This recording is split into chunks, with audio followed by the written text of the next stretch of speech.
Assalamualaikum warahmatullahi wabarakatuh. Halo semuanya, perkenalkan nama saya Siti Jenar Maharani dari kelas 2A Fakultas Hukum Universitas Surya Kencana.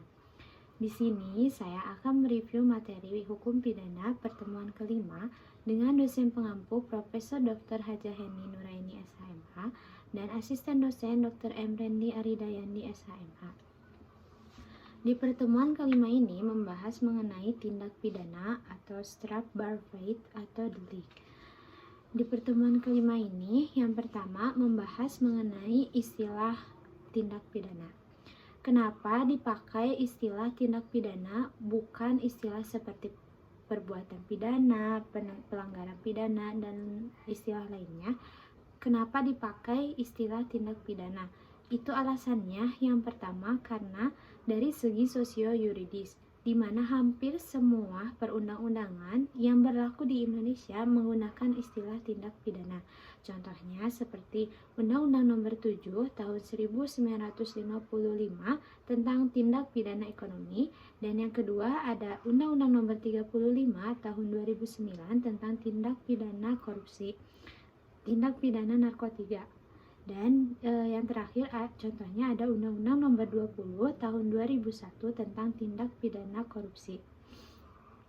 Alasan yang kedua karena semua instansi penegak hukum menggunakan istilah tindak pidana, bukan istilah lainnya.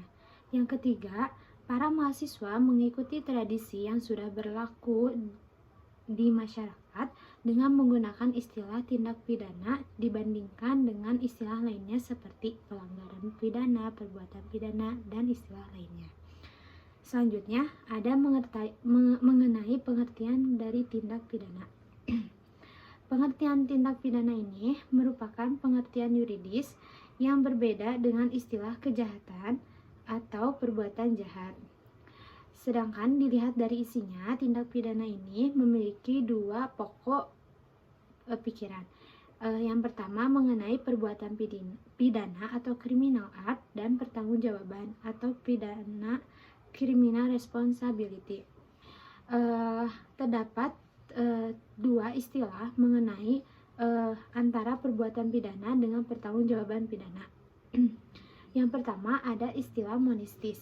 Monistis ini merupakan pandangan yang menyatukan pengertian antara perbuatan pidana dengan pertanggungjawaban pidana.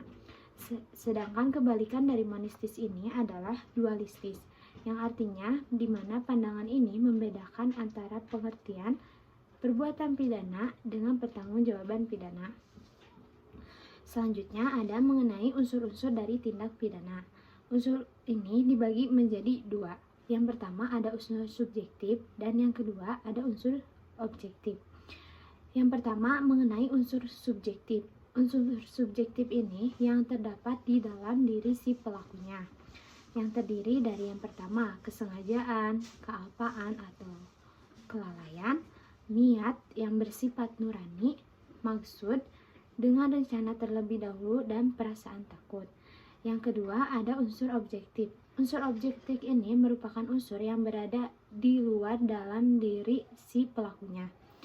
Unsur objektif ini terdiri dari yang pertama, perbuatan, akibat yang menjadi syarat mutlak dari delik, unsur melawan hukum, unsur lain yang menentukan sifat tindak pidana, dan unsur yang memberatkan unsur tambahan yang menentukan tindak pidana.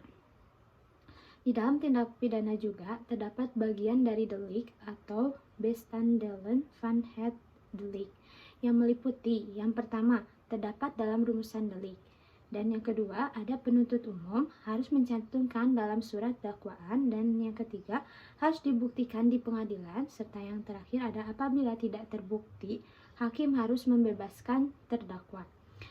Adapun kebalikan dari bagian delik ini yaitu merupakan elemen atau unsur dari delik, elemen van delik, yang terdiri yang pertama tidak terdapat dalam rumusan delik dan hal yang dapat dipertanggungjawabkan sesuatu tindakan atau sesuatu akibat terhadap pelakunya harus dianggap dan disyaratkan dalam setiap rumusan delik.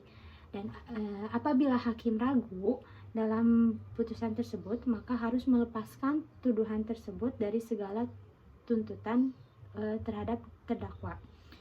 Adapun teknik atau cara merumuskan tindak pidana ini ada 3 cara.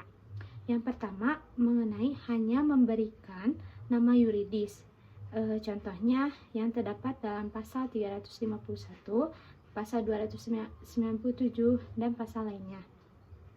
Yang kedua, hanya menentukan unsur-unsurnya saja tanpa memberikan nama yuridisnya. Dan yang ketiga, memberikan kualifikasi dari unsur-unsur delik dan nama yuridisnya. Dan yang terakhir, mengenai subjek tindak pidana.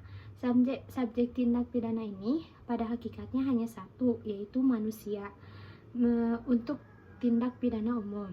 Dan namun terdapat juga tambahan seperti manusia dan korporasinya untuk tindak pidana umum dan tindak pidana khusus. Mungkin sekian yang dapat saya sampaikan. Kurang dan lebihnya mohon dimaafkan. Wassalamualaikum warahmatullahi wabarakatuh.